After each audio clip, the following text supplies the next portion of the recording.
સલામ दुआ वड़क्कम કેમ છો સારું છે घनश्याम नाम मारू છે फिर से एक बार आपके साथ अच्छी सी मोटिवेशनल स्टोरी के साथ जीवन में आगे बढ़ने की डोरी के साथ। ये सुनते एक मजेदार मोटिवेशनल स्टोरी, एक चतुर बनिया और एक चोर की कहानी। एक बनिया ट्रेन से मुसाफरी कर रहा था और उसकी मुसाफरी का 2 दिन और 2 रात लगने वाला था। तो वहीं पे एक चोर उसके मुसाफरी के साथ में उसकी बगल वाली सीट में आके बैठता है। वो चोर भी वहीं से मुसाफरी करता है और उनको भी जाना था दूर कहीं, पर उसका इरादा चोर का कुछ न कुछ यहाँ से लेके जाना था।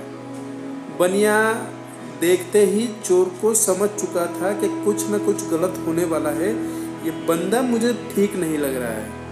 तो बनिया बहुत चालाक था, उसने सोचा कि चलो अब कुछ सोच के ही करना पड़ेगा, मेरा जो सामान है उसको संभाल के रखना पड़ेगा, क्योंकि ये जो कीमती सामान है इसकी नज़र उस पर पड़ गई तो ये सामान खो जा सकता है। और चोर भी बड़ा चालाक था, उसने देखा कि बनिया उसकी बैग और उसका सामान बहुत अच्छे से समेट रहा है, शायद इसके पास हीरे जवाहरात जैसी कुछ चीज़ें हैं जो आज लूटने में मज़ा आएगा, क्योंकि चोर भी बड़ा माहिर और चतुर था। चोरी करने का प्लान करके वो सुबह सो जाता है और बनिया समझ जाता है कि ये रात को कुछ न कुछ ऐसी चीज़ करेगा जिससे ये मेरा सामान खो सकता है। बनिया भी बड़ा चालाक था, उसने जब चोर सुबह सो जाता था तब उसकी जेब में अपना सामान शाम को उसके उठने से पहले रख दिया था। यानी चोर के जेब में बनिए ने अपना सामान रख दिया था। अब वो बनिया आराम से सोने लगा। रात भर जब चोर जागा तो देर रात होने के बाद चोर खंगालने लगा बनिए को।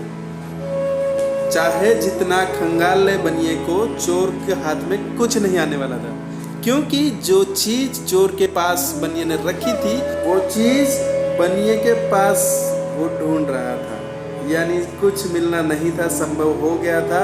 रात भर ढूंढता रहा पर कुछ नहीं मिला, सुबह हो गई। चोर परेशान हो गया, इतनी ज़्यादा मेहनत की पर कुछ नहीं मिला, चलो आज दूसरी रात तो बाकी है। वो दूसरी रात का इंतज़ार करने के लिए रात को जगना था, इसके लिए सुबह फिर से जो सो जाता है। जब वो सो जाता है तब वो बनिया उसकी जेब से सामान निकाल लेता है और जब रात को उसको उठने का टाइम होता है वो बनिया फिर से वो सामान चोर की जेब में फिर से डाल देता है। फिर से वही दोहराता है। रात को बनिया आराम से सो जाता है, चोर उठता है, पूरा सामान उसका छानता है पर उसको कुछ नहीं मिलता है।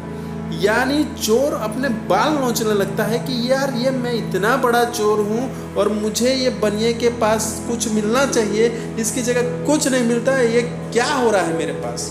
चोर जब सुबह होती है नीचे स्टेशन पर उतरते हैं और स्टेशन के बाहर निकलते जाते जाते वो बनिए को पाँव छूने लगता है और बनिए को पूछता है कि बनिया तू बहुत चालाक इंसान है, तू मुझे खाली ये बता दे, मैं जीवन भर फिर से चोरी नहीं करूँगा।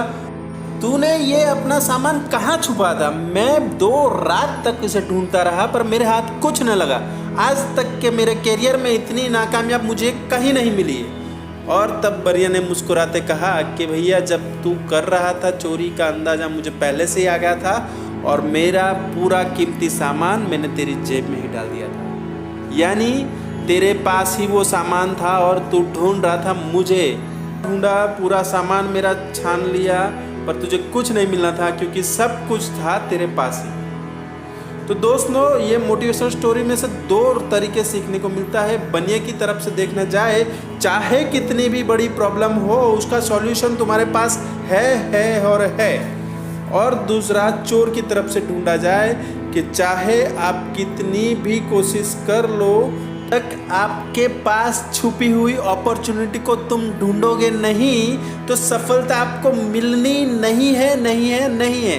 पूरा गांव ढूंढ लो पर आपके पास इतनी सारी अपॉर्चुनिटी है तो उसे चुनिए और उस पर काम कीजिए, सफलता आपको मिलनी है।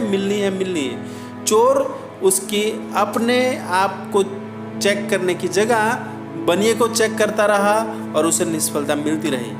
थैंक यू दोस्तों, लव यू। जिंदगी खुश रहे, खुद के लिए, अपनों के लिए।